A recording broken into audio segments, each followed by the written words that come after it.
5 संस्कार क्या है? बोले पहले संस्कार में तो तापह, भगवान के आयुध शंख चक्र को पूजित करके अग्नि में प्रतप्त करके आचार्य उस शिष्य की भुजाओं में शंख चक्र का चिन्ह प्रदान करते। उसकी क्या जरूरत है? बोले इसको आप ऐसे समझो कि जैसे कोई दस्तावेज आपने लिखा, कोई प्रॉपर्टी आपने लिखाई अथवा किसी को लिखा, तो वह प्रॉपर्टी, वो दस्तावेज पक्का तब होता है जब रजिस्ट्रार की उस पे मोहर लग जाए। रजिस्ट्रार की मोहर लग गई तब वो कागज पक्का, नहीं तो फिर कागज तो कागज है, उसका कोई मूल्य नहीं। उसी प्रकार विचित्रा देह संपत्ति ईश्वराय निवेदितुम, आचार्य चरण कहते हैं कि ये विचित्र देह संपत्ति भगवान को समर्पित करने के लिए।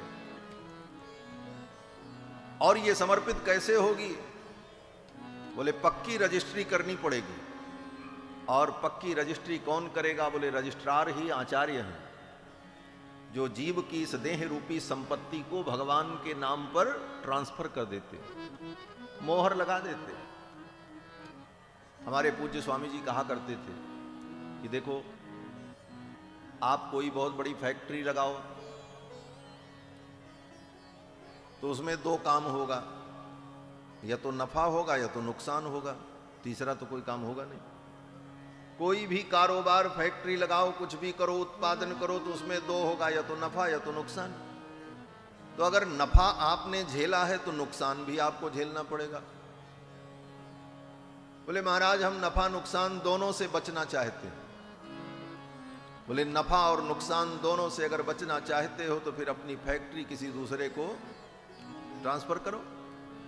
उसी प्रकार ये शरीर जो है वो फैक्ट्री है जिसमें 2 चीजों का उत्पादन होता है, एक नफा एक नुकसान। नफा क्या है? बोले पुण्य। और नुकसान क्या है? बोले पाप। पाप और पुण्य का प्रोडक्शन होता है, बाकी कुछ नहीं होता। इस शरीर रूपी फैक्ट्री के द्वारा पाप और पुण्य का हम उत्पादन करते रहते हैं, कभी पुण्य करते हैं कभी पाप करते हैं। और ये पाप पुण्य दोनों बंधन के कारण है। हाँ। नफा भी होगा तो आप शांति से नहीं रह सकते, सारा हिसाब करो, टैक्स दो, ये झंझट वो झंझट, ये व्यवस्था वो व्यवस्था। उसी प्रकार पाप पुण्य भी बंधन के कारण है। इसीलिए गीता में भगवान ने कहा शुभाशुभ फलैरेवं मोक्ष से कर्म बंधनई। पाप और पुण्य दोनों बंधन का कारण, दोनों से बच जाएं इसका उपाय क्या है? बोले पाप पुण्य को उत्पन्न करने वाली जो फैक्ट्री है, आपका ये कारखाना है, इस कारखाना को ही किसी दूसरे के नाम पर कर दो। बोले किसके नाम पे करें? बोले भगवान के नाम पर कर दो। कौन करेगा? बोले कोर्ट में जाना पड़ेगा। बोले हाँ, संत की कोर्ट में आ जाओ। ये संत का दरबार ही वो न्यायालय है जहां पर आकर के जीव अपने शरीर रूपी संपत्ति को भगवान को अर्पित कर देता है। आचार्य क्या करते हैं? बोले साहब विधि विधान करके, पूजन करके, मंत्रोपदेश करके उसकी भुजाओं में शंख चक्र के चिन्ह अंकित कर देते हैं, मोहर लगा देते हैं। ये शंख किसका है? बोले भगवान का। चक्र किसका है? बोले भगवान का। अब भगवान के शंख चक्र का स्टाम्प लग गया, मोहर लग गई। अब ये चक्र पाणी का है, अब ये संसार का नहीं है, अब ये भगवान का होता है। यही ताप संस्कार है, तापह। और वैष्णव का प्रथम लक्षण यही है। श्री वेदव्यास जी कहते हैं जे कंठ लग्न तुलसी नलिनाक्षमाला, जे बाहुमूल परिचिन्हित शंख चक्रा। जिसके गले में तुलसी की माला हो और भुजाओं पर शंख चक्र के चिन्ह हो। ये वा ललाट फलके लसुदूर्ध्व पुंड्राः, जिसके मस्तक पर ऊर्ध्वपुंड्र लगा हो। ते वैष्णवाः, वो वैष्णव है, वो भगवान के भक्त हैं। तो 5 संस्कार आचार्य करते हैं। तापह, ताप संस्कार किया, शंख चक्र की मोहर लगा दी। पुंड्रम, तिलक लगा दिया मस्तक पर। तथा नाम, और उसका नामकरण कर दिया। जब कोई भगवान की शरणागति करता है तो आचार्य उसका नाम रख देते। बोले क्या?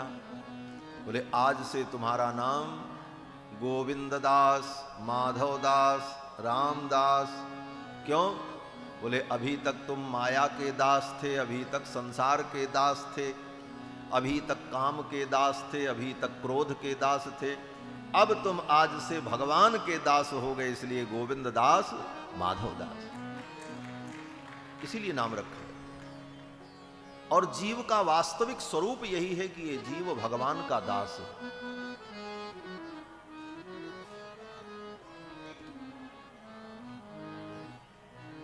और हम भगवान के दास हो करके अपने स्वरूप को भूल गए। इसका परिणाम ये हुआ कि हम जन्म जन्मांतर से लोगों के दास ही बनते रहे।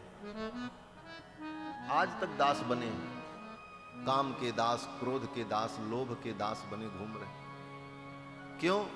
बोले जिसके दास थे उस भाव को भूल गए, तो फिर कितनों का दास बनना पड़ा जन्म जन्म से, तो यही कर रहे। जीव का स्वरूप ही है कि जीव भगवान का दास है। वेद भगवान कहते हैं कि दास भूता स्वतः सर्वे, ये समस्त जीव भगवान के दास हैं स्वतः। ऐसा नहीं है कि भगवान ने इनको अपना दास बनाया तब ये दास बने।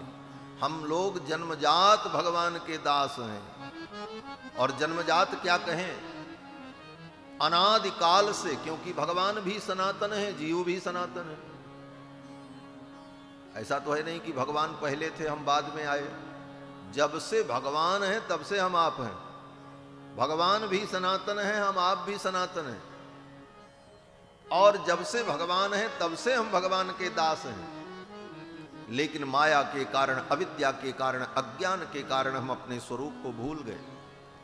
तो वेद भगवान कहते हैं कि दास भूता स्वतः सर्वे ह्यात्मन परमात्मनः, ये जितनी आत्माएं हैं सब परमात्मा की दास भूता हैं, सब भगवान के दास हैं। इसीलिए आचार्य नाम रख देते हैं गोविंद दास, माधव दास, रामदास।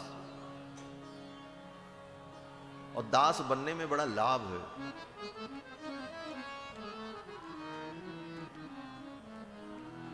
बहुत लोग कहते हैं दास नहीं बनेंगे, हम तो भगवान ही बन जाएंगे। हम भगवान के दास नहीं बनना चाहते, हम तो भगवान ही बनना चाहते। तो क्या बनोगे? बोले अहम ब्रह्मास्मि, हम ब्रह्म हैं। अहम ब्रह्मास्मि सोहम, हम तो उसी के हैं, हम वही हैं। तो कहते हैं देखो, दास बनने में बड़ा लाभ है।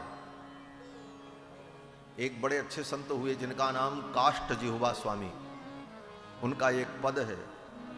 स्वामी जी महाराज कहते हैं कि अब तो दास भये हैं खासे, अब तो हम राम जी के दास हो गए। अब तो दास भये हैं खासे और सियबर रूप पियासे, आई दीनता बात बन गई सब सिय जू की करुणा से, अब तो दास भये हैं खासे। बोले ब्रह्म नहीं बनोगे? बोले ब्रह्म बनने में बड़ा झंझट है। क्यों? बोले ये गेरुआ कपड़ा पहन करके ब्रह्म बनने तो चलते हैं, लेकिन ब्रह्म बनना तो दूर बात, ईर्ष्या द्वेष भी जीवन में समाप्त नहीं हो पाता। काष्ठ जिह्वा स्वामी जी कहते हैं ईर्षा खाज धरी गेरुन में, ये गेरुए कपड़े में भी बड़ी ईर्ष्या है महाराज, हम किसी से कम नहीं। ईर्ष्या खाज भरी गेरुन में, वेदांतिन के वासे, अब तो दास भये हैं खासे। गेरुआ वस्त्र पहनने के बाद भी ईर्ष्या की खाज नहीं मिटती है महाराज। वेदांत में भी लड़ाई चलती रहती है। अद्वैतवाद, विशिष्टाद्वैतवाद, शुद्धाद्वैतवाद, केवलाद्वैतवाद, अचिंत्य भेदा भेदवाद, अनेक वाद विवाद चलता ही रहता है, चल रहा है। इसलिए कहा दास बनने में बड़ा लाभ है। अब तो दास भये हैं खासे, सियवर रूप पियासे, आई दीनता बात बन गई सब सिय जू की करुणा से, अब तो दास भये हैं खासे। गुरु जी ने दासांत नाम रख दिया, ताप संस्कार किया, पुण्य किया, दासांत नाम कर दिया और मंत्र प्रदान कर दिया। कानों में मंत्र बता दिया। मंत्र क्या है? बोले मंत्र माने मंत्रणा। जो गोपनीय बात होती है उसी को मंत्रणा कहते हैं। जब कोई किसी से मंत्रणा करता है तो बहुत धीरे धीरे मंत्रणा करता है, कोई सुन न ले। इसीलिए जब गुरुजी मंत्रणा करते हैं, कान में मंत्र देते हैं, तो लोग कीर्तन करने लग जाते हैं, सिर पर कपड़ा रख दिया, कोई सुनने न पावे। और उस मंत्रणा का अर्थ क्या है? बोले उस मंत्रणा का अर्थ ये है कि देखो, जैसे आपको न्यायाधीश के सामने उपस्थित होना है, आपको न्याय चाहिए, लेकिन आपको ऐसे न्याय नहीं मिलेगा। किसी वकील के माध्यम से, किसी न्यायविद के माध्यम से जब आप अपना पक्ष न्यायाधीश के सामने रखेंगे तब आपकी सुनवाई होगी। और जब बहस होगी तो वकील आपकी बहस करेगा, लेकिन बीच में जज साहब आपको भी बुला करके आपका भी बयान ले सकते हैं। और अगर आपने गलत बयान कर दिया तो मुकदमा बिगड़ जाएगा। तो वकील क्या करता? बोले वकील पहले ही अपने मुवक्किल को धीरे से समझा देते। बोले गुरु होते हैं, आचार्य होते हैं, वही वकील है। और वो पहले से ही कान में बता देते हैं, देखो अगर भगवान के सामने जाना, न्यायाधीश के सामने जाना, तो ज्यादा मत बोलना, जितना मैं बता रहा हूं उतना ही कहना। बोले क्या कहना है? बोले कान में धीरे से बता देते हैं, श्रीमन्नारायण चरणौ शरणम प्रपद्ये श्रीमते नारायणाय नमः। हम तो आपकी शरणागति कर रहे हैं, यही बोलना और कुछ मत बोलना। इसी का नाम मंत्र है। गुरुजी जो मंत्र देते हैं क्या है? मंत्रणा है। इसी मंत्र को भगवान के सामने सुना देना, बाकी कुछ नहीं बोलना। क्यों? बोले गुरुजी ने इतना ही सिखाया है, इससे ज्यादा कुछ बोलोगे तो बात बिगड़ जाएगी। क्यों? बोले तुमको सब कानून का दांव पेंच मालूम नहीं है, गुरुजी को सब मालूम है। इसलिए गुरुजी ने कहा तुम तो इतना ही बयान देना, फैसला मैं करवा दूंगा तुम्हारे पक्ष में। और शिष्य इस प्रकार जब मंत्र को प्राप्त कर लेता है तब बोले तब अंतिम 5वां संस्कार आचार्य कराते हैं। क्या? बोले याग संस्कार। इसी याग की बात मैं कर रहा था, यज्ञ। वो याग संस्कार क्या है? बोले फिर उस शिष्य को भगवान की शरण में साष्टांग प्रणाम कराते हुए आचार्य भगवान से निवेदन करते हैं, हे प्रभु आप इसको स्वीकार कर लो। एनम रक्ष जगन्नाथ बहुजन्मा पराधीनम। बहुत जन्मों से अपराध कर रहा था ये, अब ये आया है, आप इसे स्वीकार कर लो। एनम रक्ष। क्यों स्वीकार कर ले? तो आचार्य कहते हैं कि नारायण दया सिंधो वात्सल्य गुण सागर। हे नारायण, आप नारायण हो। नारायण का मतलब ही होता है नरस्य अयनम नारायणम, नराणाम अयनम नारायणम। नर माने जीव, अनंत अनंत जीव का जो आश्रय है, इसीलिए उसका नाम नारायण है। इसलिए कहते हैं नार पर दया करो। लेकिन दया से कभी कभी काम नहीं चलता। भगवान दया करें और उनको दया नहीं आई तो दया नहीं करेंगे। बोले तब बोले वात्सल्य गुण सागर। आचार्य ने कहा कि आप तो वात्सल्य गुण सागर हैं। वात्सल्य गुण क्या है? बोले वात्सल्य गुण वो गुण है जो गुण गाय के अंदर होता है। अपने बछड़े को देखकर उसके अंदर जो प्रेम उमड़ता है, उस प्रेम को ही वात्सल्य कहते हैं। वत्स के प्रति गाय का जो प्रेम है उसको कहते हैं वात्सल्य। और वो प्रेम कैसा? बोले बछड़ा जब पैदा होता है तो उसके शरीर में कितनी गंदगी लगी रहती, मल मूत्र खून सब चिपका रहता है। लेकिन गाय क्या करती है? बोले जीभ से चाट चाट करके उसे साफ करके ऐसा सजा देती है कि जब गाय बछड़े को जन्म देती है उसके 1 घंटे बाद उस बछड़े को देखो तो उसके रोएं जो होते कितने मुलायम, जैसे किसी ने कंघी किया हो, ऐसा सुंदर बना देती है। उसके सारे दोष को वो भोग्य समझ करके गाय उसे ग्रहण कर लेती है, उसके दोष को नहीं देखती, अपितु दोष को ही भोग्य समझ करके वो गाय उसे ग्रहण कर लेती है और उसे सुंदर बना देती है। इसका नाम वात्सल्य। आचार्य कहते हैं हे प्रभु वात्सल्य गुण सागर, आप तो वात्सल्य गुण के सागर हो। इस जीव के अंदर तो दोष है ही, लेकिन इस दोष को आप ही मिटाओ, आप ही मिटा करके इसको सुंदर बना लो, अपने लायक बना लो। और इस प्रकार कह करके उस जीव को भगवान की शरण में अर्पित कर देते हैं। और भगवान के चरणों में जब आचार्य उस जीव को अर्पित कर देते हैं, इसी का नाम है। संतान को उत्पन्न करते हैं वो भी यज्ञ है, खेत में बीज बोते हैं वो भी यज्ञ है। और जिस शरीर से जीवन भर हम यज्ञ करते हैं, मरने के बाद उस शरीर को भी हम अग्नि में समर्पित कर देते हैं, यह अंतिम यज्ञ होता है। इसीलिए सनातन धर्म में शरीर को अग्नि में जला देने का विधान है। समाधि बना देने का, समाधि तो सन्यासी लोगों की बन जाती है, क्योंकि उनके लिए शास्त्र ने अनुमति दी है कि उनका अग्नि संस्कार नहीं होगा। लेकिन सामान्यतया अग्नि संस्कार अर्थात जीवन भर हमने यज्ञ किया और जिस शरीर से यज्ञ किया, इस शरीर को भी हम अग्नि देवता को अर्पित कर रहे हैं। और इसमें सब वेदों के मंत्र का प्रयोग होता है। जब शरीर को चिता में जलाया जाता है तो वहां भी लोमभ्य स्वाहा, लोमभ्य स्वाहा, त्वचे स्वाहा, त्वचे स्वाहा, मेधसे स्वाहा। त्वचा, लोम, शरीर के रोएं, मेद, हड्डी, मांस, इन सब की वो आहुति है एक प्रकार से, ये सब वेद मंत्रों में कहा गया। तो ये तो यज्ञ है। लेकिन इन सब के मूल में जो चेतन तत्व आत्मा है, वह आत्मा, उस अपनी आत्मा को, अपने आप को हम भगवान के चरणों में समर्पित कर दें, ये सबसे बड़ा यज्ञ है, अंतिम यज्ञ है, पूर्ण यज्ञ है। इसी का नाम पूर्णाहुति है।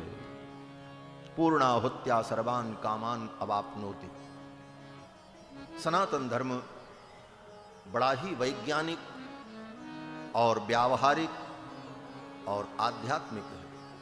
हमारे यहां ऋषि श्रोता के कान रूपी कुंड में, वक्ता के मुख रूपी श्रुआ के द्वारा महाराज परीक्षित इस कथा को श्रवण करते हैं। सुखदेव भगवान वर्णन करते 16,000। लेकिन एक बात जरूर कहेंगे, विवाह तो बहुत हुआ भगवान कृष्ण का, 16,108 विवाह,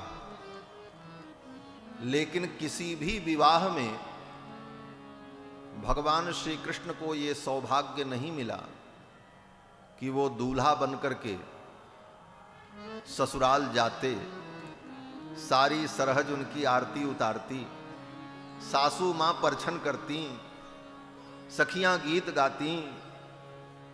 ये सब कृष्ण भगवान के ब्याह में कहीं नहीं हुआ। कभी कभी मैं कथाओं में कह देता हूं, बोले कृष्ण भगवान के विवाह में हम कन्यादान करेंगे, इस विवाह का महोत्सव होगा, इसमें हम कन्यादान करेंगे। तो कभी कभी मैं कह देता हूं, भैया कृष्ण के विवाह में तो रुक्मिणी के बाप ने ही कन्यादान नहीं किया, तो तुम क्या करोगे? बताओ, जवाब दो। जिसकी कन्या रुक्मिणी, उनको तो अवसर मिला। रुक्मिणी जी का हरण करने के प्रसंग में साले साहब की पिटाई हुई खूब बढ़िया से, सब मालूम है। रुक्मिणी को भगवान ने जो सेवा की, उसके सिर के बाल तक मोड़ दिए, छील दिए। उसके बाद भगवान मारने जा रहे थे तो श्री बलराम जी पहुंच गए, बलदाऊ भैया पहुंच गए। रुक्मिणी जी ने कहा छोड़ दो, मेरा भाई है।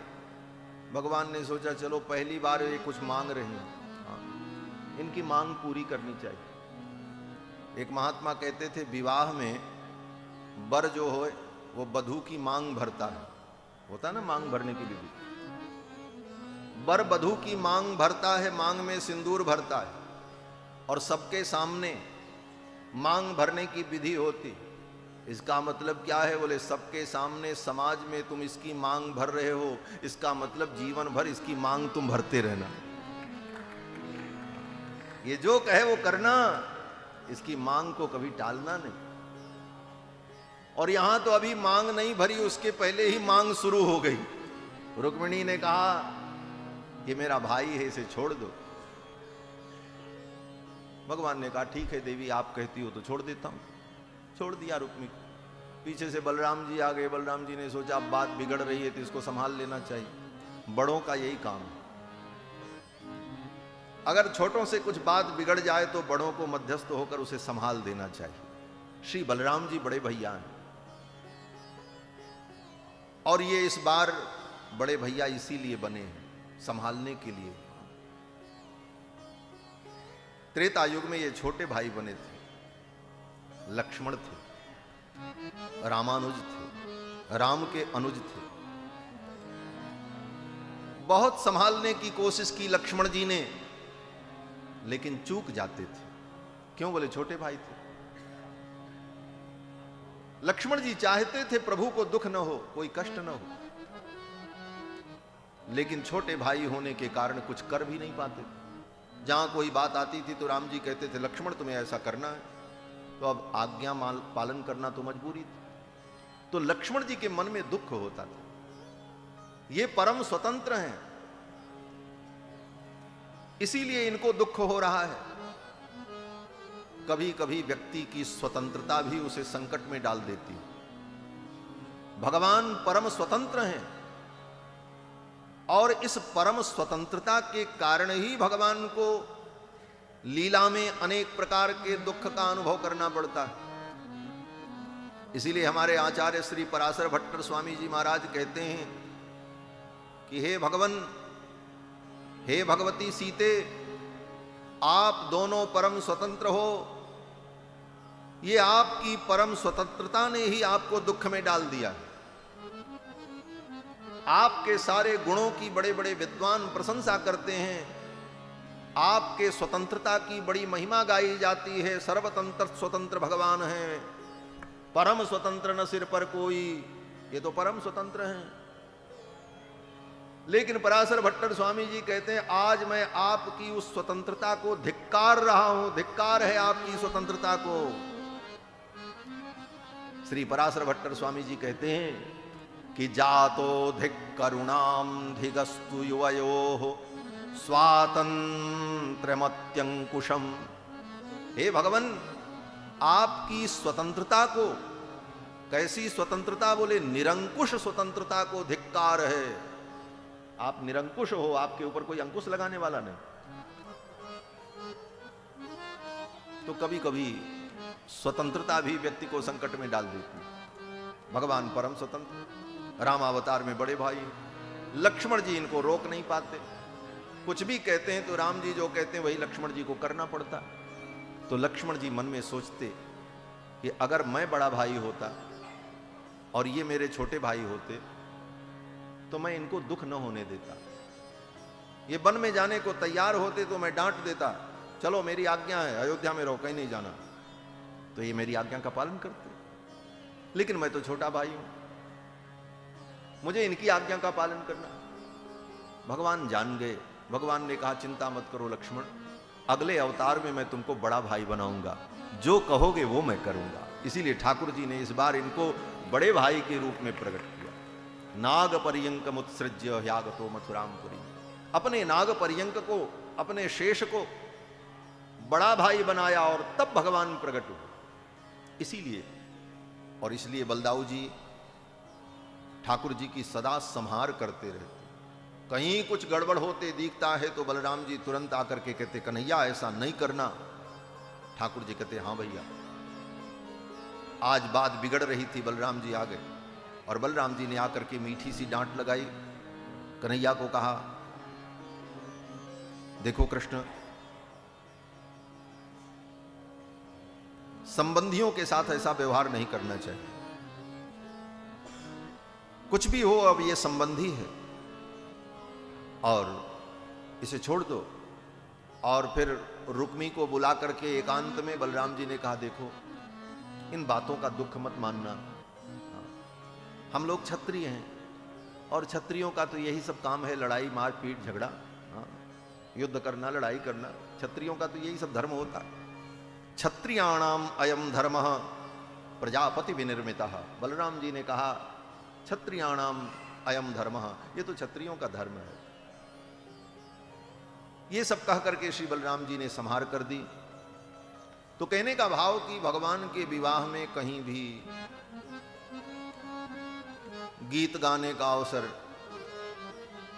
आरती उतारने का अवसर, परछन करने का अवसर, कोहबर में ले जाकर के सखियों के साथ मनोविनोद हो, ये अवसर भगवान श्री कृष्ण को विवाह में नहीं मिला। विवाह तो 16,108 हुए, लेकिन हम कहेंगे कि हमारे श्री रघुनाथ जी का हमारे एक ही विवाह हुआ, लेकिन ऐसा हुआ, अद्भुत हुआ, न भूतो न भविष्यति। राम जी का विवाह अद्भुत विवाह, और राम जी के विवाह में तो जो आनंद बरसा, उस आनंद का कोई वर्णन नहीं कर सकता। हमारा पग पग पर सखियों ने जो जो विधि की, विधान किया, गीत गाए, ठाकुर का दुलार किया, दुल्हा सरकार को प्यार दिया, ससुराल में इतना सुख मिला राम जी को। आहा, अब राम जी की चर्चा किए बिना काम नहीं चलता। हमारा भाई अयोध्या से आए हैं, बिना राम जी की चर्चा किए काम नहीं चलेगा।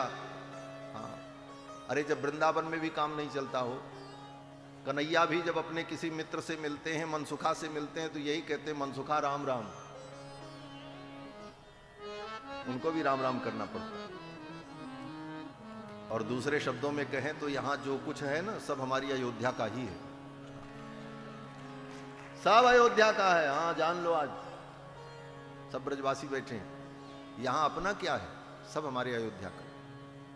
और सब गिना दें, हम आपको बता दें प्रमाण के सहित। मथुरा नगरी किसने बसाई थी? बोलो, किसने बसाई? श्री शत्रुघ्न लाल जी ने बसाई।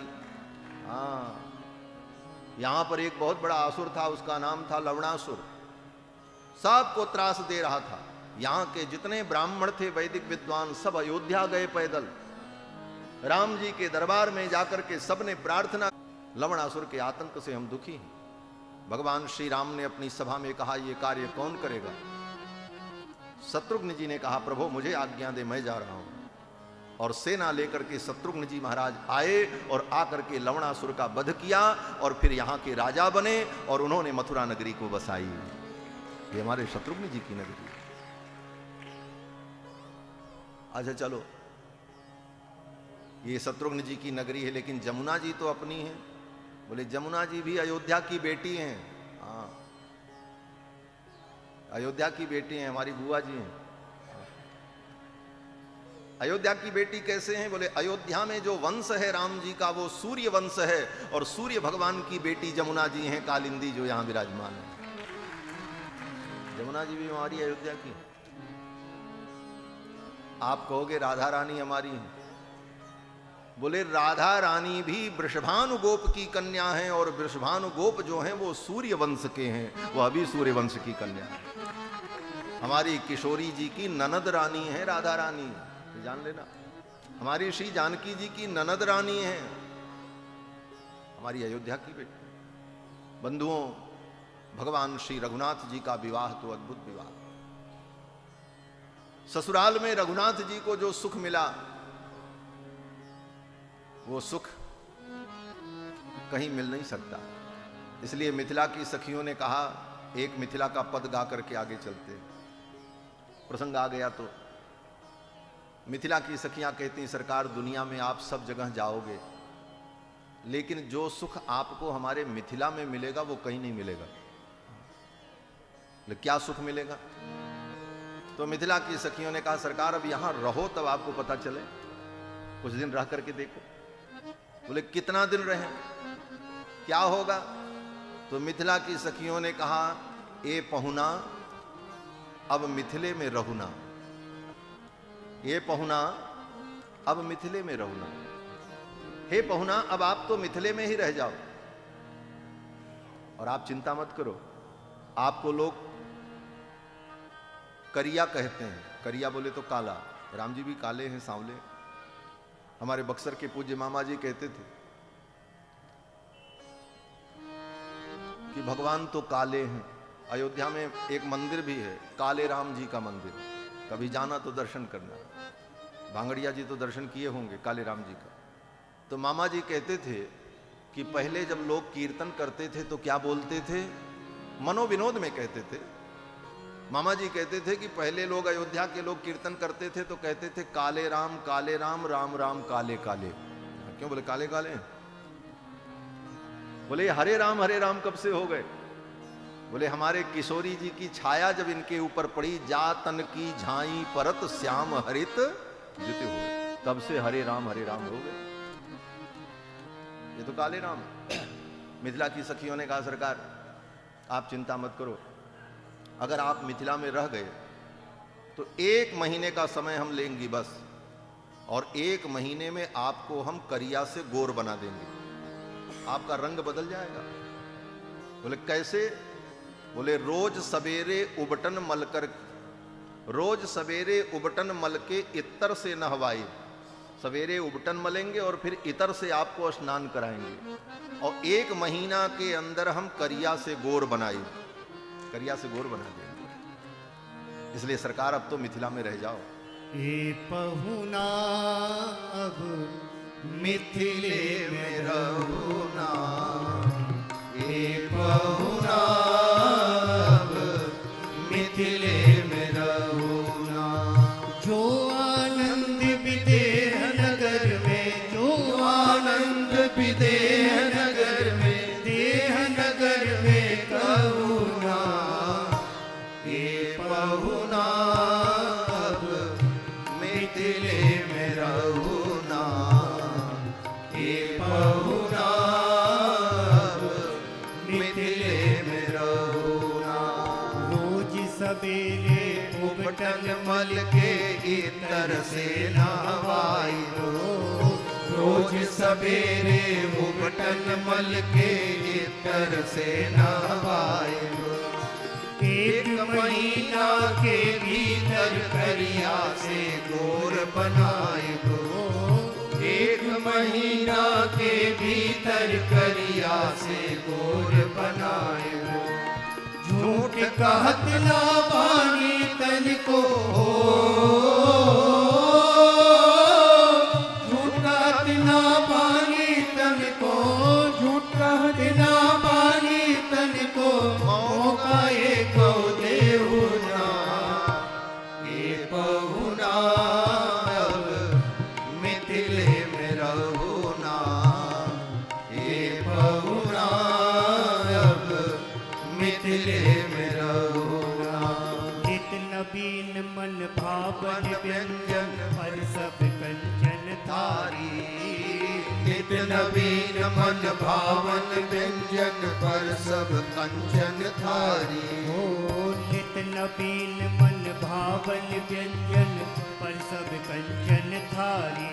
मिथिला की सखियां कहती हैं सरकार आपके यहाँ तो साल में 1 बार 2 बार अन्नकूट होता है, लेकिन हम यहाँ रोज अन्नकूट करेंगे।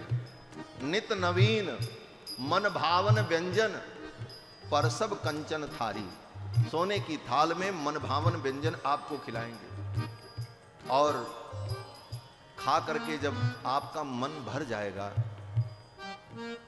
तो फिर खाने का मन हो, इसके लिए सुंदर सुंदर चटनी साथ में आपको खिलाएंगे।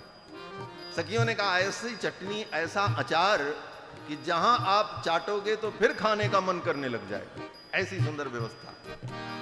नित नवीन मन भावन व्यंजन पर सब कंचन थारी हो, नित नवीन मन भावन व्यंजन पर सब कंचन थारी। स्वाद भूख बढ़ जाई सुन सारी सरहद के गारी हो, स्वाद भूख बढ़ जाई सुन सारी सरहद के गारी। पार पार हम कर बिन हो रहा हो, पार पार हम कर बिन हो रहा, पार पार हम कर बिन हो रहा। और किछ होले हो ना, ए पहुना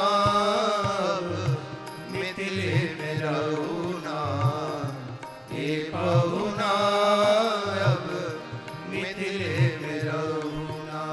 कमला बिमला दूध मती में झिझरी खूब खियाए, कमला बिमला दूधमती में खिचड़ी खूब खिलाए हो। कमला बिमला दूधमती में खिचड़ी खूब खिलाए हो। कमला बिमला दूधमती में खिचड़ी खूब खिलाए हो। सावन माँ कजरी गा गा के झूला खूब झुलाए हो। सावन में कजरी गा गा के झूला खूब झुलाए हो। सावन में कजरी गा गा के झूला खूब झुलाए हो। सावन में कजरी गा गा के झूला खूब झुलाए हो। पवन देव से करब निहोरा हो। पवन देव से करब निहोरा। पवन देव से करब निहोरा। होले होले बहुना ये बहुना अब मिथिले में रहुना। ये बहुना अब मिथिले में रहुना। हमर निहोरा रघुनंदन से माने या ना माने हो। हमर निहोरा रघुनंदन से माने या ना माने। हमर निहोरा रघुनंदन से माने या ना माने। हमर निहोरा रघुनंदन से माने या ना माने। पर ससुरारी के नाते परताप को आपन जाने। पर ससुरारी के नाते परताप को अपन जाने हो। पर ससुरारी के नाते परताप को आपन जाने। पर ससुरारी के नाते परताप को अपन जाने। या मिथिले में रह जइयो या हो। या मिथिले में रह जइयो या मिथिले में रह जइयो या। संग अपने रख ले होना। ये बहुना मिथिले में रहुना। ये बहुना मिथिले में रहुना। जो आनंद विदेह नगर में। जो आनंद विदेह नगर में। जो आनंद विदेह नगर में। जो आनंद विदेह नगर में। देह नगर में बहुना हे बहुना मिथिले में रहुना। ये बहुना मिथिले में रहुना। मिथिले में रहुना। मिथिले में रहुना। मिथिला के भक्तों ने ठाकुर को खूब लाड लडाया। सखियों ने विवाह तो श्री रघुनाथ जी का भव्य दिव्य हुआ और वही रघुनाथ जी श्री वृंदावन में यदुनाथ हैं। रघुनाथ और यदुनाथ में कोई अंतर नहीं, ये तो भक्तों का भाव है। और वैष्णव को, भगवत भक्त को भगवान के किसी भी रूप में भेद नहीं मानना चाहिए। आजकल तो इसकी भी लड़ाई होती है, हमारे ये ठाकुर हैं, ये हमारे नहीं। लेकिन भगवान का सभी रूप, सभी लीलाएं दिव्य और मंगलमयी हैं जीव के कल्याण के लिए। भगवान ने रुक्मिणी जी का पाणी ग्रहण किया और रुक्मिणी जी के आने से द्वारिका का वैभव और भी दिव्य हो गया। भगवान तो द्वारिकाधीश हैं, लेकिन महालक्ष्मी तो रुक्मिणी है।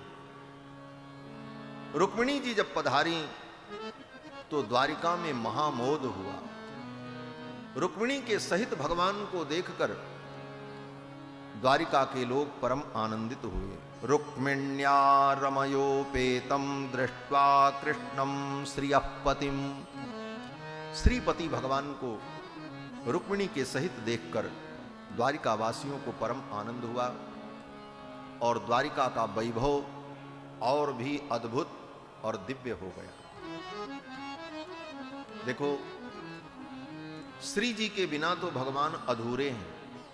हाँ, अभी तक ठाकुर अधूरे थे, अब श्री जी आ गई, अब पूरे हो गए।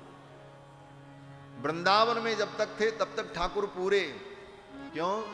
बोले यहां श्री जी राधा रानी, लेकिन यहां से द्वारिका गए तो अधूरे। बोले तो श्री जी को वहां रुक्मिणी के रूप में प्रकट होना पड़ा, और रुक्मिणी जी जब आई और श्री जी आ गई तो भगवान पूरे। और श्री जी जब रहती हैं तभी भगवान सौम्य रहते हैं। इसीलिए हमारे आचार्यों ने कहा है कि अगर श्री जी भगवान के साथ न रहें तो ये भगवान न किसी पे दया करेंगे न किसी पे करुणा करेंगे। हाँ, ये करुणा, दया, क्षमा, कृपा, ये भगवान के जो दिव्य गुण हैं, ये तभी सार्थक होते हैं जब श्री जी साथ में रहती हैं। क्यों? बोले श्री जी इनको, भगवान को शांत करती रहती हैं, क्योंकि शांत करना इन्हीं का काम है, श्री जी का, देवियों का काम है। घर में भी आप देखो, बाबू साहब बड़े नाराज हो जाएं, सबको डांट रहे हैं, नौकर को डांट रहे हैं, बेटे को डांट रहे हैं, ड्राइवर को डांट रहे हैं, क्रोध शांत नहीं हो रहा, तो उनको शांत कौन करता है? बोले घर की मालकिन आती है और धीरे से कहती, हो गया महाराज, बस करो, अजी शांत हो जाओ। फिर उसके सामने जाते ही सब शांत। उसी प्रकार ठाकुर जी कहते हैं, हम तो किसी को क्षमा नहीं करेंगे। सहस्रेणोपचारेण न क्षमामि, हजारों उपचार ये करे लेकिन मैं इसको क्षमा नहीं करूंगा, दंड दूंगा। तो श्री जी भगवान के साथ रहती हैं तो श्री जी धीरे से भगवान से कहती हैं, अच्छा ठीक है, ये बताओ आप क्षमा नहीं करोगे, दया नहीं करोगे? बोले नहीं करूंगा। हाँ, इसने अपराध किया है, इसे दंड दूंगा। तो श्री जी कहती हैं कि ये क्षमा, करुणा, कृपा, ये आपका गुण है, और आपके गुण कभी निरर्थक नहीं होते। तो आपके इन गुणों का उपयोग कब होगा? क्या इन गुणों का आप अचार डालोगे? इन गुणों का क्या उपयोग है? अगर आप करुणा नहीं करोगे, कृपा नहीं करोगे, तो इन गुणों का उपयोग क्या होगा? इसलिए अपने गुणों को सार्थक करने के लिए आप इस जीव पर करुणा करो। इसलिए श्री जी के ही प्रभाव से भगवान जीवों पर करुणा करते हैं। इसीलिए श्री जी के सहित भगवान की उपासना ही पूर्ण उपासना मानी जाती है। अकेले ठाकुर जी की उपासना करो, बोले वो उपासना, वो भक्ति अधूरी मानी जाती है। श्री जी के सहित भगवान की उपासना ही पूर्ण उपासना मानी जाती है। अब भगवान रुक्मिणी जी के साथ जब विराजमान हुए तो द्वारिकावासियों को परम आनंद हुआ। रुक्मिण्या रमयोपेतम दृष्ट्वा कृष्णम श्रियपतिम। और फिर भगवान ने अपने गृहस्थ धर्म का पालन किया। विवाह के बाद भगवान ने अग्निहोत्र इत्यादि जो धर्म है गृहस्थों का, उस धर्म का अनुष्ठान किया। और समय आने पर रुक्मिणी जी अंतर्वतनी हुई, गर्भवती हुई और सुंदर पुत्र को जन्म दिया। भगवान को पुत्र की प्राप्ति भई। भगवान के पुत्र जो हैं इनका नाम प्रद्युम्न है। ये कामदेव के अवतार हैं।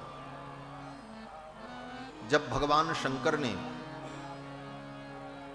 अपने तीसरे नेत्र के द्वारा कामदेव को भस्म कर दिया था, क्योंकि देवताओं के कहने पर कामदेव भगवान शंकर की तपस्या भंग करने गया, तो भगवान शंकर ने अपने तीसरे नेत्र की ज्योति से कामदेव को भस्म कर दिया। जब शिव तीसर नयन उघारा, चितवत काम भयउ जनिधारा। जब शिव तीसर नयन उघारा, चितवत काम भयउ जनिधारा। चितवत काम भयउ जनिधारा। चितवत काम भयउ जनिधारा। भगवान अपने तीसरे नेत्र की ज्वाला से कामदेव को भस्म कर दिया। कामदेव जब भस्म हो गया तो कामदेव की पत्नी रति देवी रोने लगी। रति देवी ने भगवान शंकर से प्रार्थना की, मेरे पति को शरीर की प्राप्ति अब कब होगी? आपने तो इनको भस्म कर दिया। तो भगवान शंकर ने कहा, अब ये कुछ दिन तक बिना शरीर के ही रहेंगे और इनका नाम होगा अनंग। कामदेव का एक नाम है अनंग। अनंग का मतलब जिसके अंग नहीं है, शरीर नहीं है। तो रति देवी ने कहा, फिर इनको शरीर की प्राप्ति कब होगी? कब तक ये अनंग रहेंगे?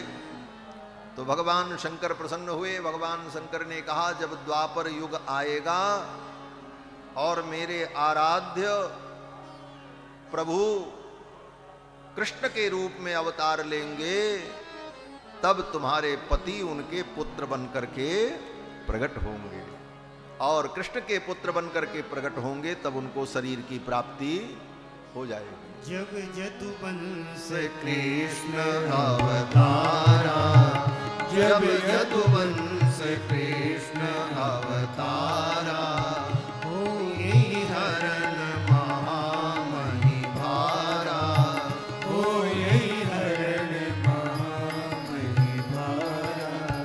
कृष्ण तनय हुई है पति तोरा, कृष्ण तनय हुई है पति तोरा, बचन अन्यथा होई न मोरा, बचन अन्यथा होई न मोरा, कृष्ण तनय हुई है पति तोरा। भगवान शंकर ने कहा, तुम्हारे पति भगवान कृष्ण के पुत्र बनकर के प्रकट होंगे। भगवान शंकर के वचन के अनुसार कामदेव ही भगवान कृष्ण के पुत्र बनकर के प्रकट हुए। इनका नाम प्रद्युम्न। ये भगवान की विभूति है।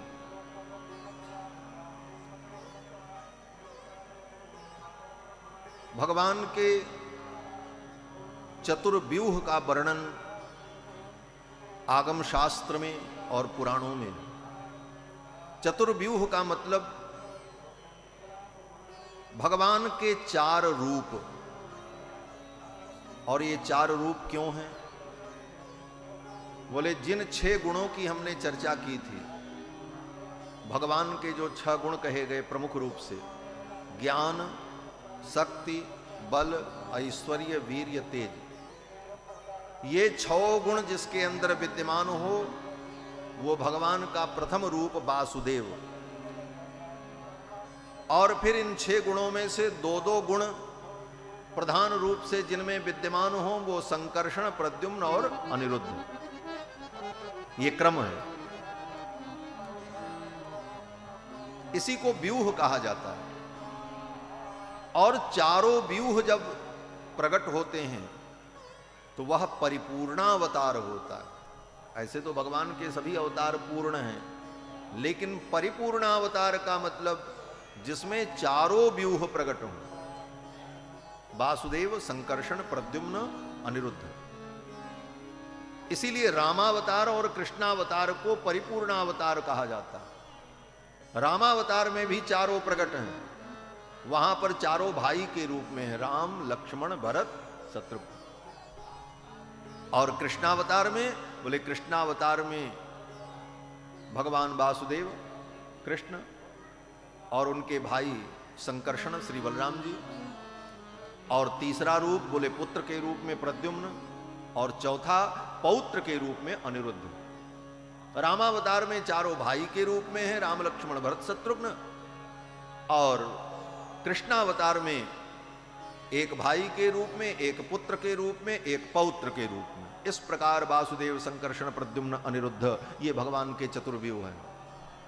इन सब विषयों का गंभीर विवेचन आगम शास्त्र में, पौराणिक रहस्यों में कहा जाता है। तो ये प्रद्युम्न जी महाराज भगवान की विभूति हैं और भगवान के पुत्र हैं, भगवत स्वरूप हैं। इनकी लीला का वर्णन करते हैं सुखदेव जी